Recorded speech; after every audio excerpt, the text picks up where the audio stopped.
प्यारे मित्रों, प्रेम नमन। बहुत सी स्त्रियां मेरे पास आती हैं। कोई भी स्त्री मेरे पास उस राम रस के लिए नहीं आती। उनके जीवन की तकलीफें हैं, दुख है, दर्द है, और उस दर्द से वो निकलना चाहती हैं, लेकिन उनके पास निकलने का कोई रास्ता नहीं है। जब मुझे देखती हैं तो खुलकर अपना दर्द बयान करती हैं। भारत सदा से पुरुष प्रधान देश रहा है। स्त्रियों का सम्मान उस स्तर पर नहीं हुआ जिसकी वो हकदार है। यहां मैं कोई तुलनात्मक दृष्टि की बात नहीं कर रही हूं। पुरुष के अपने दायित्व हैं, स्त्री के अपने दायित्व हैं।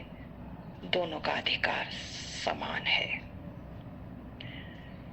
समान दृष्टि ही हमें उस प्रेम की रसधार से जोड़ती है जहां स्त्री पुरुष का मिलन स्वाभाविक है। शिव शक्ति, राधा कृष्ण, ब्रह्मा विष्णु, ये सब जोड़े इसलिए सांकेतिक प्रतीक है कि पुरुष स्त्री के बिना अधूरा है और स्त्री पुरुष के बिना अधूरी है। लेकिन हमारी विडंबना, हमारा दुख है कि हम रहस्य को समझ नहीं पाते। प्रेम के बिना आज तक कोई पहुंचा ही नहीं, जीवन को जाना ही नहीं। इसलिए प्रेम की बड़ी बड़ी बातें संतों के मुखरविंद तक सुनी है, लेकिन फिर भी हम प्रेम से वंचित हैं, क्योंकि हमने प्रेम को भीतर महसूस ही नहीं किया और हम प्रेम की खोज बाहर करने लगे। बड़े मकानों में, दुकान में, पैसे में,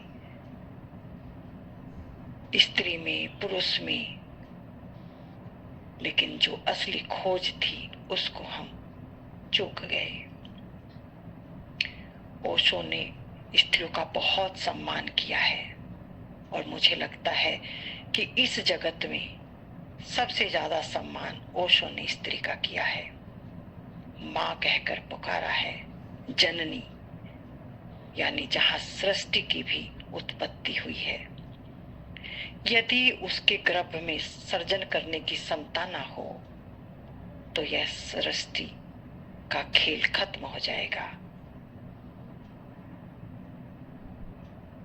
स्त्री को पहचानना बहुत आसान है और बहुत मुश्किल से भी मुश्किल। जो स्त्री को प्रेम करता है उसके घर का वातावरण ऑटोमेटिक सुगंधित और खुशबूनुमा हो जाता है, क्योंकि स्त्री के भीतर वह संपदा प्रेम और समर्पण की पहले से ही मौजूद है। लेकिन यदि उसको प्रेम ना मिला तो फिर वो इधर बच्चे में खोजती है, संसार में खोजती है, प्रेमी में खोजती है। खोजते खोजते वो टूट कर बिखर जाती है और ना ही वो उस प्रेम को पा सकती है जिसका कि वो अधिकारी है। क्योंकि शक्ति जैसा प्रेम पाने के लिए उसे शिव की आवश्यकता है, शिव की जरूरत है, और शिव को पाने के लिए शक्ति की जरूरत है। जहां दो प्रेमी प्रेमपूर्ण है वहां मिलन भोग से संभोग बन जाता है और वहां जीवन की परिपूर्णता है, जीवन की खिलावट है, जीवन में एक सुगंध है, जीवन में एक तृप्ति है और जीने का एक आनंद है। आओ मिलकर साथ चलें, आओ मिलकर ध्यान करें, आओ मिलकर प्रेम करें। तो सब मंजिल हमें प्रेम पर लाकर छोड़ती है। चाहे आप ध्यान मार्ग से जाएं, चाहे आप प्रेम मार्ग से जाएं, किसी भी मार्ग से चले जाएं, शुरुआत भी प्रेम और अंत भी प्रेम।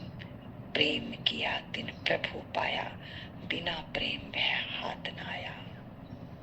जागो प्यारे जागो, जागरण की बेला आई। सभी को मेरी बहुत बहुत शुभकामनाएं।